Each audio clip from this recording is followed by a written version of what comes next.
Up in the Himalayas, on the northern fringes of Pakistan, you find some of the most intimidating high mountain peaks on Earth. It's why the great explorer Marco Polo named this place the roof of the world. And below these mighty peaks lie valleys untouched by modern civilization. This is a world where supernatural forces and ancient mysteries control people's daily lives. One valley in particular has captured the imagination of the world. A place so perfect, so harmonious, that it brought health, long life, and enlightenment to all who lived there. To find it, I must climb rugged mountain peaks, cross glaciers and snowfields, as I search for the truth behind Shangri-La.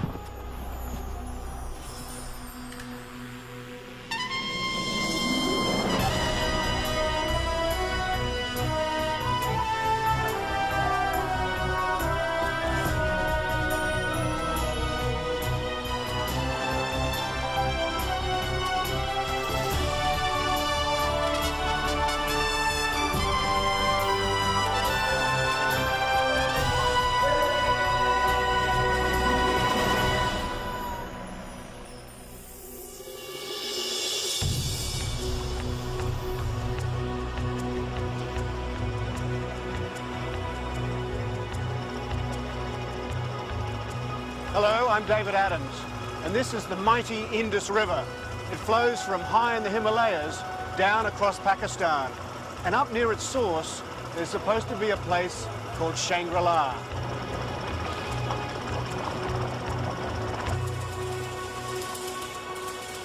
So my search starts in northern Pakistan, a country sandwiched between Afghanistan, India, and China. From Peshawar, I head northwest into the Hindu Kush, then east to the Hunza Valley, in the heart of the Himalayas.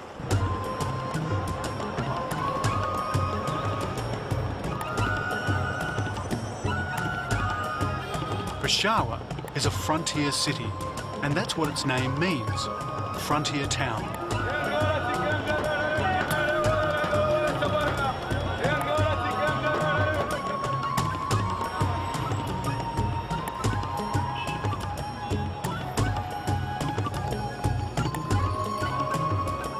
You can get anything in Peshawar, and I'm here to do a bit of research.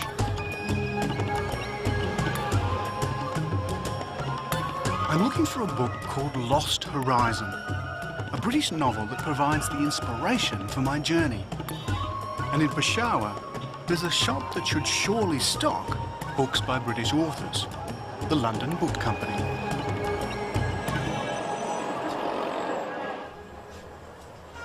Lost Horizon is an escapist fantasy about a utopia hidden somewhere in the Himalayas. It was written in the 1930s by James Hilton, and it quickly became a bestseller. Basically, it's the story of 4 travelers escaping from war-torn Afghanistan who get lost in the Himalayas. They're rescued and taken to a Buddhist monastery called Shangri-La. There, they find a modern-day utopia, a haven of peace and harmony, a place where people live to be over 200 years old. Their adventure starts in a plain high over the Himalayas.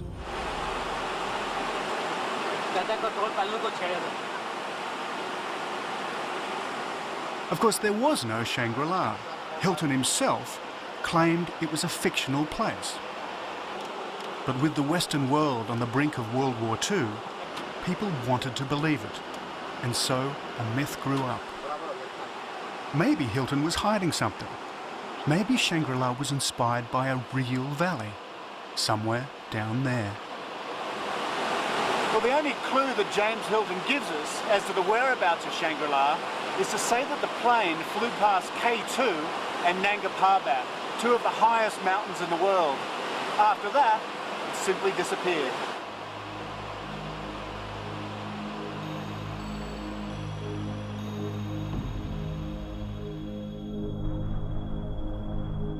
Nanga Parbat is a tantalising landmark.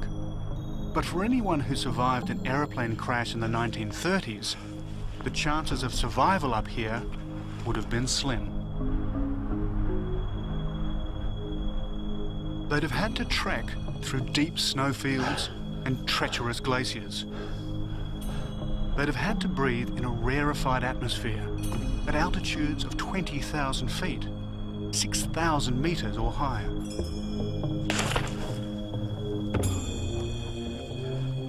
And then there are the crevasses, deep holes below the ice, ravines covered for centuries by ice and snow. From the left side. Every footstep must be planned. Every footstep could be your last.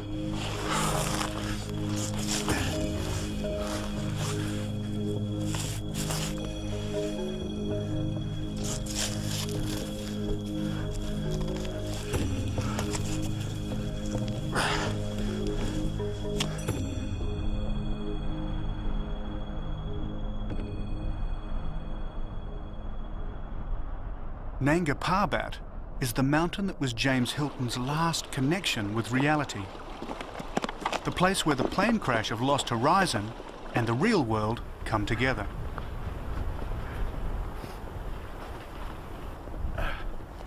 Well, we didn't quite make it to the viewpoint of Nanga Parbat. The snow's getting a bit too deep, and I can tell you it's very cold. I'm sounding a bit funny because my mouth is freezing up.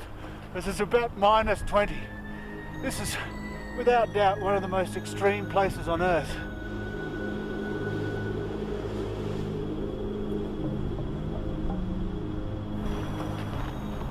But despite these dreadful conditions, people have been coming here for centuries, looking for Shangri-La.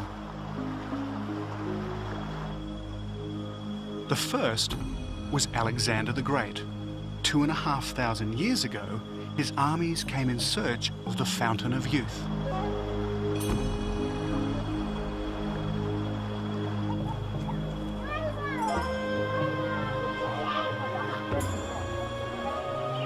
His quest started where mine starts, in the Bombaret Valley, a remote corner of Pakistan, on the border of Afghanistan.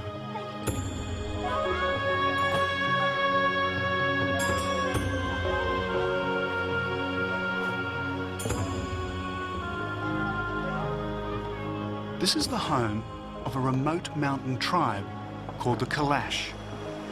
It seems a very peaceful life here. Yeah. Before my guide Jinnah takes me to see the living Kalash, he takes me to see the dead. This is what's left of their graveyard, bones and coffins scattered by grave robbers and vandals. The reason? Pakistan is an all-Muslim country, and the Kalash are the last surviving non-Muslim minority. It's very old and it's broken. For 1,000 years, their Muslim overlords have called them Kafirs, the non-believers. As a result, they are an oppressed people. This desecrated graveyard, just one example of their persecution. These were not Kalash people who took away the bones. No, Kalash don't take. But Islamic people. Yeah. Once 80,000 of them lived in this valley. Today, there are barely 2,500.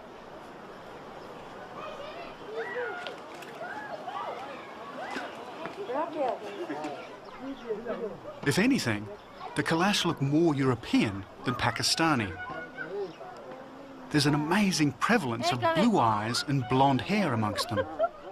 And there may be a good reason why. They say that even if Alexander the Great didn't find his Shangri-La, some of his soldiers did. They stayed on and intermarried with the Kalash, who still carry their genes. Not only that, but they're remarkably hospitable. Any visitor to this valley must drink the obligatory cup of tea. Thank you very much. So have you heard of the name Shangri-La? A place called, a mystical place called Shangri-La? Yeah, the name I know. The Shangri-La is a good place, the people say. One So do you think it's possible to find it? Shangri-La is very far. Far from here? Yeah. Have I got a long way to Yeah, travel to maybe find it's in the Gilgit side, Yeah. somewhere. I think it's the special weather. Yeah? Yeah.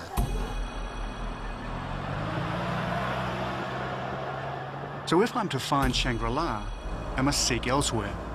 I cannot stay long in this beautiful valley. Jinnah is heading south to Chitral, and there's an event on in town that he wants me to see.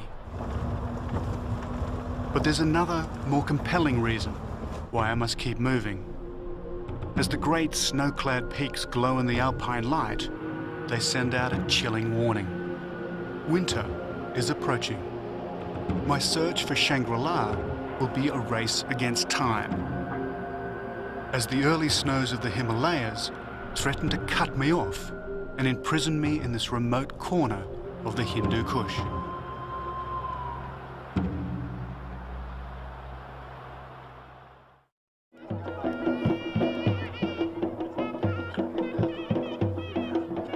Every autumn, the wild horsemen of northwest Pakistan put their strength, courage, and horsemanship to the test. This is a game as old as Central Asia itself. It's called Bushkazi, and the object of their attention is a headless, legless goat.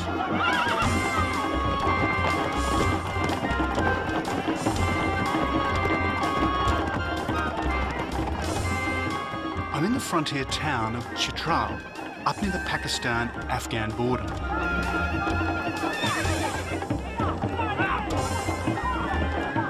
This ancient Afghan game isn't for the faint-hearted. Once a horseman has the goat, the opposition does everything in its power to get it off him. Which means a melee of grabbing, struggling horsemen, until someone makes a break.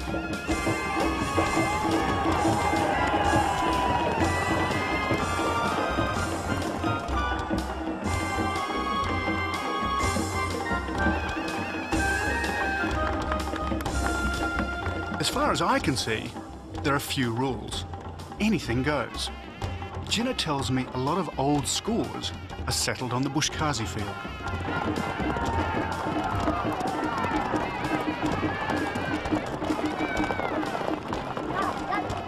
Bushkazi started as a practice for warriors to pick their wounded comrades from the field of battle. And new heroes are still created with every game.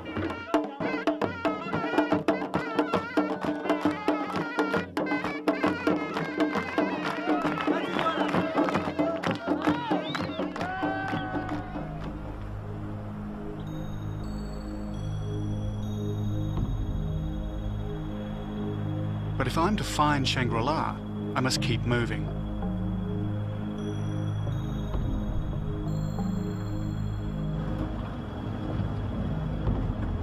The first autumn snows are already falling, and there's only one road out of the Chitral Valley. Time to hitch a ride.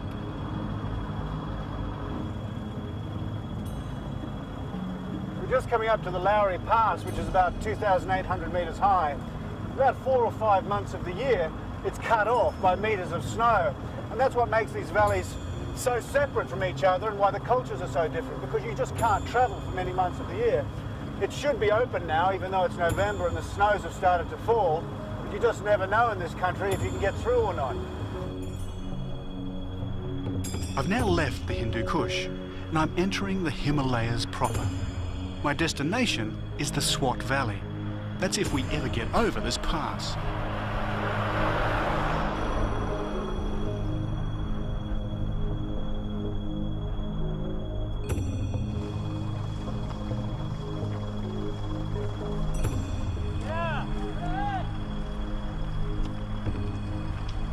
Because of the snow,